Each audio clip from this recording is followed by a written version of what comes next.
This is certainly one of the more unusual veggie gardens that I've visited. It's the driveway garden of Brian Bullock, a mad keen hydroponics grower. Hydroponics is growing plants in water without soil, and the fertiliser is added to the water. Obviously it's growing well. Yeah, it's really productive because the fertiliser is in liquid form, so the plants are able to take it up, and it's optimised to the particular vegetables and what they need, and even at different stages of growth. Brian is growing all sorts of produce on a very small footprint, which has allowed him to overcome a lack of garden space for a traditional veggie patch. What are the advantages of growing hydroponically compared to soil-based gardening? Well, you don't need a garden. If you've got a concrete block, you've got only a small area on a fence or something like that, you can utilise that space. You can grow vertically. You're saving on water. You're using 20% of the water you would use in a traditional soil garden. You're saving on fertiliser. Because the fertiliser is contained within the system, it's not leaching away into the water table. You're using it fully. And you get accelerated growth because the fertiliser is blended to target the plants just what they need, nothing more, nothing less. So they're always at optimum. As you can see, these leaves are perfect. If the plants aren't growing in soil, what do they get their roots into? Okay, we just need to hold them in a media. In this case, I'm using expanded clay, but you could use gravel or perlite or vermiculite or a rock wool block. And you just need something to anchor the plant in to hold it there. And that won't break down? Yeah, inert and stable. And so, people use pea gravel, or that's very cost effective, or this expanded clay, you can reuse this, just wash it out and reuse it over and over. Brian's hydroponic garden is a classic DIY project.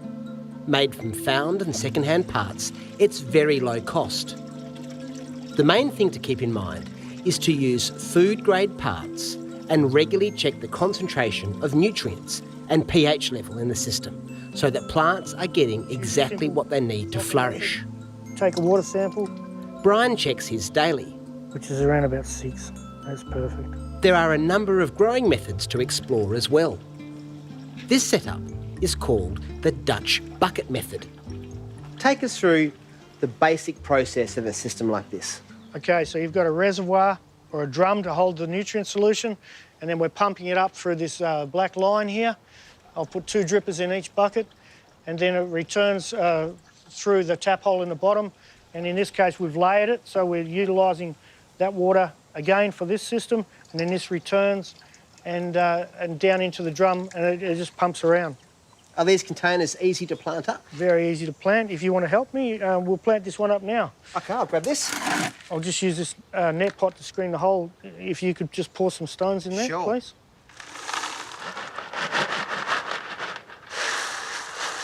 There we are. So I've got these broccoli here I was going to plant in here. And how many would go into a container of this size? I like to put 2, like 1 in each corner is a good thing here. So I'll just dig a hole. Is there enough moisture there to prevent transplant shock? Now what I'll do now is I'll water them in, and then I'll check them tomorrow morning or something. If they look like they're a little bit thirsty, I'll give them a little bit more, and then within 3 days the roots will be down and they'll be doing fine. That'll do. And that's it? We're growing broccoli. The Dutch bucket way? Yeah, to grow 2 broccoli, they'll be fantastic. The broccoli are up and running in the Dutch bucket. But there's an even simpler, passive system that even the most novice gardener could try. It's called the Kratky method. Oh, wow. Look at that root mass. Yeah, look how healthy it is. We're just starting with a bucket and a lid. We cut a hole in it here so that this goes through. And what I do is I put a drain hole level with the bottom of the net pot on each side so we can't overfill it. And if it rains, the rain won't drown the plant. And so you just plant, in this case we've got celery, so we just plant our celery into there and we water it from the top like this. With your nutrient-rich... With the nutrients, full-strength nutrients. So we water it from the top. Okay. When it's overfilled, yep, it'll come out the side. So once the roots are into the nutrient, You only need to top it up like once a week or once every 2 weeks, depending on the weather. Does it go stagnant? In warm weather, this is not suited for really hot weather. It does go stagnant. Yeah, that's why I like to grow Kratky with the Kratky method in winter only. Okay. But you can grow in summer, but it's tricky. And perfect for things like celery that don't mind wet feet. Yeah, celery just loves this.